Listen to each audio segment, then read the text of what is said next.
piece that I've done in my studio for more of a museum painting. This is more of one of my, you might say, professional pieces. We're not going to put the baby in here. We're going to learn how to do the horse. This is the Appaloosa. In fact, the title of this painting is Appaloosa, Beautiful Appaloosa. And it's just a beautiful spring scene with this beautiful horse grazing in a meadow with the wildflowers.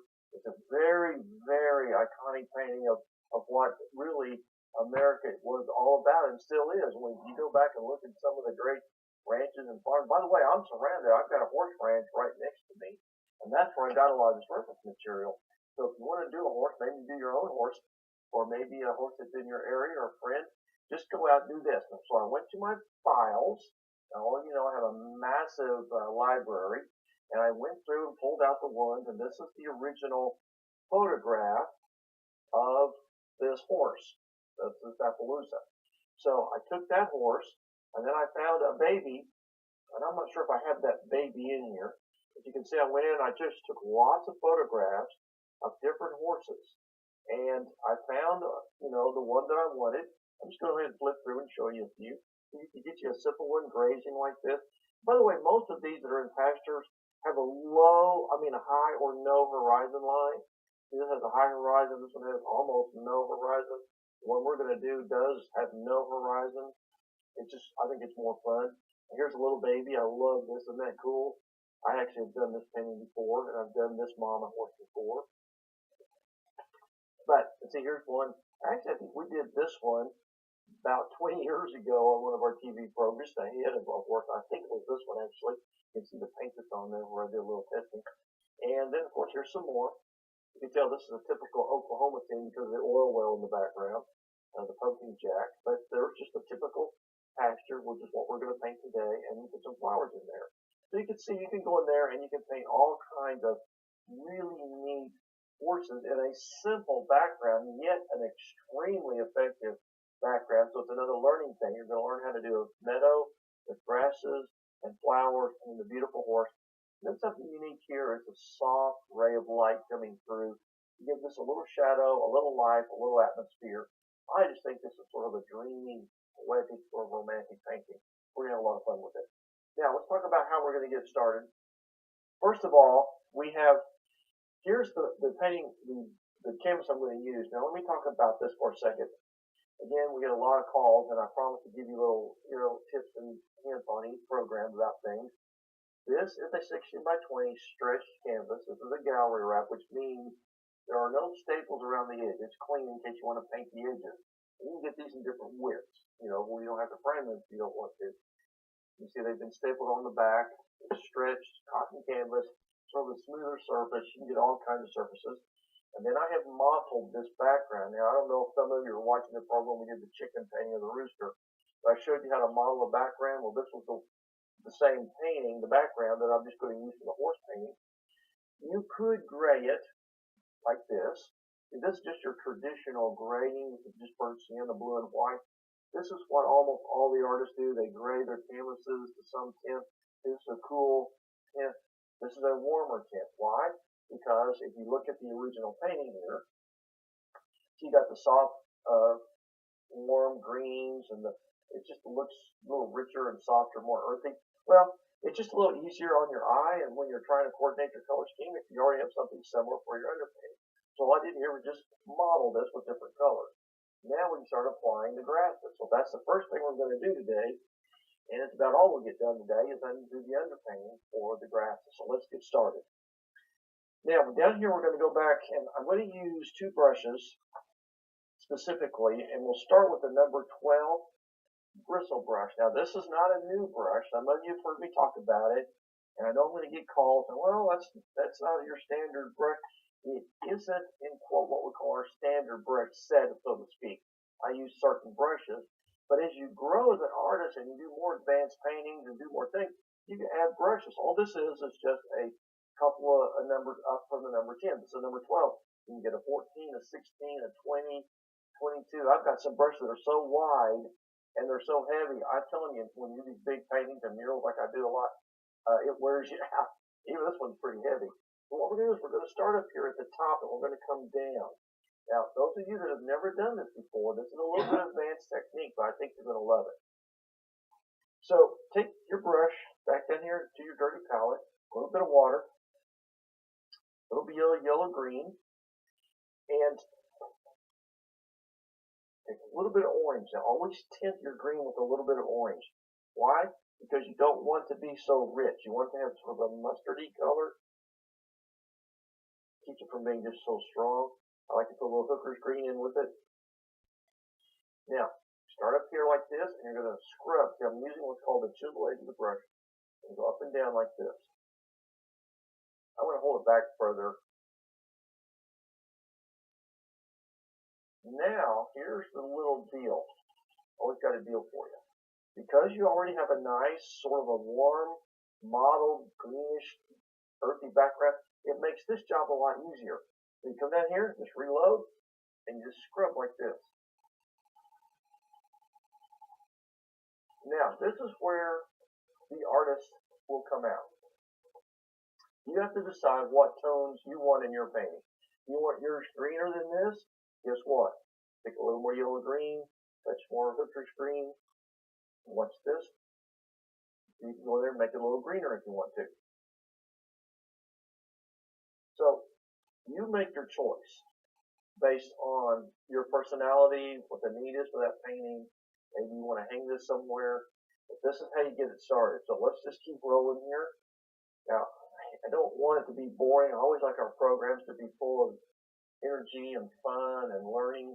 But there, once in a while, you get a painting like this one where you have some repetitive stuff. And I don't like to leave any stone unturned. So I'm going to go ahead and show you all the way through. So bear with the program today, and we'll get through this part. See what you can do, how I'm just throwing in some other greens. You don't have to just pick one tone and stay with it. You can actually add other things as you go. Now, as you go down here, I want you to notice I'm leaving this kind of feathery, because as we start overlapping, it starts getting darker in a minute. So we get the lighter, greener tints here at the top. That's what you want. You put a little yellow in it, a little orange. Any of those colors work together.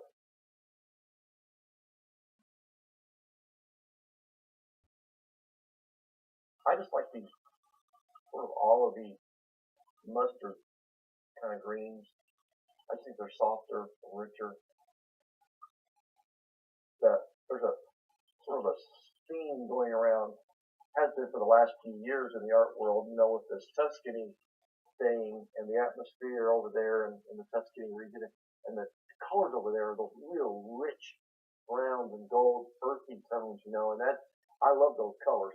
And it really works well in a painting like this. Add a little more green to it, and you got a nice spring scene. All right, now what I'm going to do is I go down, we start adding darker. We want to get 3 values in this painting. Now remember, there's no horizon line in this painting, folks.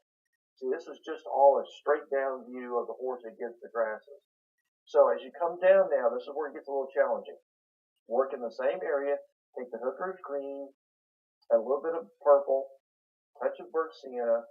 All of those are your warming agents, but they're also your darkening agents. That goes to a much deeper tone there. Now, by itself, that's too dark. But as you start scrubbing it, and you start to feather it into this, now what you have to do, now this is where it gets challenging. You got to work out of this back to the yellow green. You got to get some what we call transition values that are not so dark against light, and you feather these in. Come on down. This is where you start getting a little bit of that grassy sort of look, the movement of the grass. Now, where it starts to hit and blend into this part, this upper part, you still have to go back and add little touches of the yellow green. So now if you look down here, I've got this dark value, this middle value, and then you've got some lighter tones. You're going to work out all 3 of these areas. This is a similar technique you use for anything. Well, now you all actually kind of go back over what you have, but you've got to have a transition. You can't leave that in a hard line. All right, can you see that developing? It's a lot lighter, gets a little darker. Now, as it comes down, touches the water as needed. Little hooker's green. And eventually you'll get the hang of this, folks. I'm not saying that this is really hard. I hate to use that word because I don't want to scare any of you, but it's more about a technique. You know, I was teaching a class the other day, and I had a lady. I felt so bad for her because it was one of her. She was kind of new at it, but she was having a hard time getting some of this kind of stuff, and she was so worried. I'm not smart enough to figure this out. Let me tell you, I've heard that before, and I finally got this in my head. Painting is not about smartness or dumbness. It's not about book knowledge. It's not about. It's about just pure understanding how to do the technique. Anybody can do certain things. Granted, some of us have more talent or skills than others, but it's not about smartness. It's just about lack of knowledge. See, once I show you how to apply this, then all you have to do is practice it until you get it. But you don't have to be smart to figure it out. You just have to practice the technique. And eventually it just starts to happen. So after I worked with her for a little while and started showing her all these techniques and started finally getting the hang of it, her whole demeanor changed. That's what the art's all about to me. Getting someone, working with them, helping them learn to paint, enjoy the process. It's a wonderful tool for those of you that need a little bit of different things in your life besides just your routine. And see, I'm just scrubbing now. We're getting these darks and lights. And so let's go here and look at this now. I'm going to pull this over to get the similar effects. So we have the darker tone, the lighter tone modeled together. There, once in a while, you have some lighter spots when the sun's hitting it. Then you get to the much darker tones down here. And then the highlights on top, the grass with the flowers, the little suggestions of flowers, and then whatever else we decide to add there. I mean, you can even add a rock or two or dead tree stump. I mean, you can do all kinds of things. But the important thing is that you get a mottled underpainting with a little vertical movement to suggest the grasses. So keep going. I hope I'm making sense to you guys. I knew this would be a little bit tough for some of you just because it's a lot of blending and scrubbing, and you're going to think you're not getting it. But you have to keep playing the game here. Just keep building these same tones. Remember, purple is the best agent we have for darkening. The burnt sienna warms it. Okay, now here's a good example. I want to show you something. That's a great color, but it's too dark for that spot. I think all of us know that. You don't have to be smart to figure this out. You just have to have a little knowledge. So what I'm going to show you, what are you going to do to fix that? Well, obviously, if it's too dark, you want to what? Lighten it. Take your yellow green, maybe a little yellow, and one in right there. Come up here like this. Voila. It starts to lighten it. And as you go up, this is all you need to know. Take a little bit of the yellow green, maybe a little yellow, touch of orange. Get back to that sort of mustardy color. And see, I'll feather this now into this. And sometimes you just have to lighten your pressure. And if the dark keeps going up, just keep adding a little more yellow and green to it. Yellow green until you get that lighter value there. So now see, you've eliminated what you might have thought was a problem. And it's really not a problem if you just know how. It's not that difficult. Now I do need to get some more of the yellow green out here. So this is probably a color you're going to use quite a bit of. You can use a vivid lime green. You can use phthalo yellow green. You can make it up. You can just mix that with a little ultramarine blue and yellow and get a similar color. I just have that on my palette because I've had it on there for years. All right. And we can keep working down. This, by the way, is a wet-on-wet technique, very much like an oil painter's technique at this point, so that would be something you should probably be familiar with. And once again, I'm feathering my edges, so when I come back, I don't have a hard line to contend with. Touch of water to make it slide. Yeah, I added a little white to that, and let me tell you what I'm doing. As I go back to the left now, I want this left-hand corner to be just a little lighter. And what the white will do will give me just a little bit more of a lighter value where the sunlight might, if we decide to put that sun rays in there, and you know, a lot of what we do in these shows has nothing to do with our time, but I'm hoping I can show you how to put those sun rays in. It's a little easier if you have a little lighter corner. And then I kind of feather it across, see, and then it runs into this dark spot, and you have a soft edge, and you just keep coming down. And you're using it constantly. That's why these brushes get worn down and get kind of twisted, and that's normal. These bristle brushes take the punishment. And that's, by the way, why we use bristle brushes, because they do take the punishment. You can't do this with nylon, synthetics, or sables, or even the badger hair. Any of those kind of brushes where you would really do this.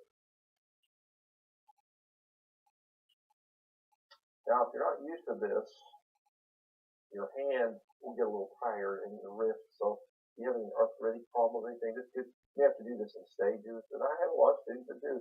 So don't be afraid to just stop and rest a bit and do it again. You get it. Okay, I'm just going to get a little darker. All right, now you see I'm moving. I put it on there. I don't panic because I know all I got to do is add the green and the lighter green right here to blend into this part. So that's the next step. As long as it's wet, you cannot hurt this. It's just almost impossible. If you catch it while it's still wet. And even after it dries, if you have to, you can still blend it. But if I throw that yellow green in there, now I can gently feather that into my color above. We'll move into this down here. And now I'm going to get this a little bit darker down in here. Go back to the hooker's green. By the way, I might mention while I'm talking to you about this and doing this, the hooker's green comes, well, all these colors nowadays come in many different flavors, if you want to call it that. You can get the hooker's green hue, you can get deep hooker's green, this and that, red shade, blue shade, you get all these shades of this and that. Ultramarine, I can get red shade, green shade, or just the standard shade. So, you know, folks, sometimes it's just hard to fight that battle when you go to the art store.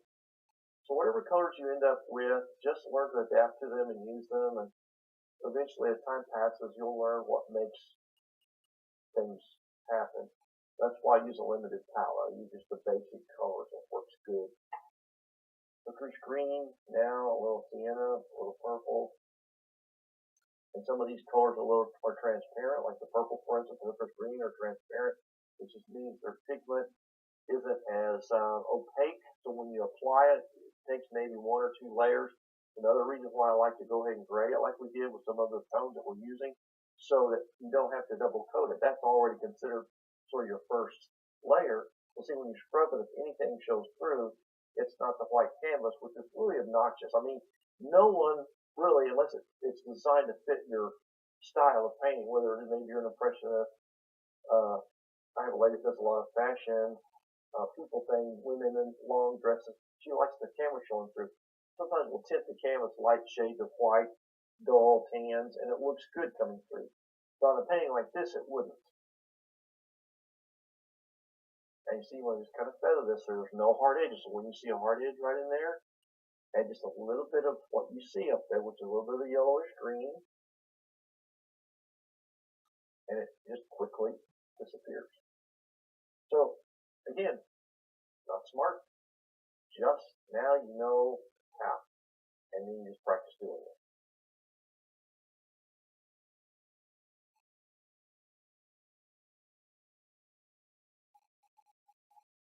Keep coming down. So as you can see, we've dedicated almost this entire program basically just getting the underpainting in here. But that's the way it works. I didn't want to leave this one to your own, working out on your own without a little guidance, because if you get on your own, if you haven't done this before, you can get a little bit frustrated with it. But by the way, you also want to see texture. Can you guys see all the textures in there? So when you look at this finished painting, after you kind of peel back some of those details, you'll see these same little strokes under there. But as we put other things on top, with the grasses, the rays, the flowers, some of those strokes sort of disappear, and they kind of subtly fade into the distance. Well, anything that you see that looks a little, not real good to you, unless it just sticks out like a sore thumb, you don't need to worry about it, because your next layers of stuff will take care of it. All right, now we're down to the bottom where it's going to be the darkest. So you take the hooker's green, purple, sienna, and get it pretty dark. And this will give you some nice depth that really you couldn't get otherwise.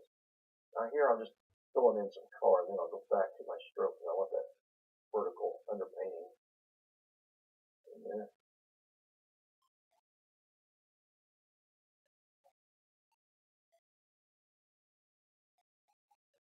And in here, I have a lot of light issues and shadows and things that kind of makes it hard to see. So just be sure that when you stand back and look at yours, that you have a light, a middle, and a dark. You should have three fairly distinct value changes, but they're still subtle in their transitions. They're not like subtle lines. It could be irregular. You can see like it's light here, there's dark, and it's fine to do that. You just don't want stripes of color, and that's another mistake a lot of students make when they're learning. They don't get these irregular shapes. Okay, going across here. And as soon as we're done with this, if we have a little time left, I think we will, we'll come back and put the top on again with a little more light, so it looks like the sunlight's hitting the top of the grasses up here in this area. And that should be our background. And then in our next program, we'll sketch in the horse, or I'll have him sketched in, or her sketched in.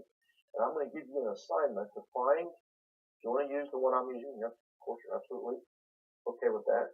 But do a little research. I think part of being an artist, part of the fun is just doing the research. Actually, sometimes I spend more time researching a painting than I do the painting. Because, going in and photographing, sometimes I'll take research trips if I'm doing a commission for somebody, for instance, and they want me to do a specific thing. And, I think it's kind of fun to go out and tromp around in the woods or whatever and take photos, come back and sketch and plan and work. Well, sometimes the painting takes less time than the research. Okay, we're almost done with this. And we'll get this nice and dark here. And this is a good place also for all of your practice, your pressure techniques. In some art schools, they'll teach these pressure tests. They do pressure tests. See how well you manage the pressure on your brush. You can create different effects, strokes. All right, let me stand back. I think we're good there. Yeah, I want some brush strokes going in, especially in the foreground. Now, this should be dry enough at this point. If not, another great tool for you guys to have in your studio, of course, is a hair dryer. I've got several in my studio, of course. There's so many students coming through there, but a good hair dryer is great to speed some up. We'll say this was a little tacky. You can just put a little hair dryer on there and just dry that and you're ready to go. And you can just keep moving. Okay, now what I'm going to do is actually switch to a smaller bristle brush. I think I'm going to go to a number 6. Come right back down here to the same area. Go back to your phthalo or vivid lime green, either one. Thin it down just a little bit. It's okay if it gets a little muddy. In fact, you actually want that because you don't want it to be so pure. And you want enough moisture that it slides good. Okay, now here again goes back to pressure and your ability to hold the brush at a certain angle so that you get nice blurred edge. So what I'm going to do is, because again the glare, I'm going to pull this slightly forward. Go to my dabble board here and wipe some of that off. I'm going to start up here at the top. Like this, barely skimming the surface. I'm doing it. Look where I'm holding my brush. Now I can get this nice, with a little lighter value, probably even lighter than that. And because it's wet enough, and pressure is, I can get a nice transition of some lighter values up here, blending them in gently. You still see a little bit of brush stroke to make it appear like there's some grasses. See, all this is part of the process, folks. You're actually putting some details in here, and you're not even probably realizing it. Well, as usual, we're about to run out of time, so what I'm going to have you do is come across the top here, because I probably won't get this completely done across here before we run out. But go across the top, blend this down to where it kind of feathers in. But we do want the top part a little bit lighter going across there. And you can see what I'm talking about here.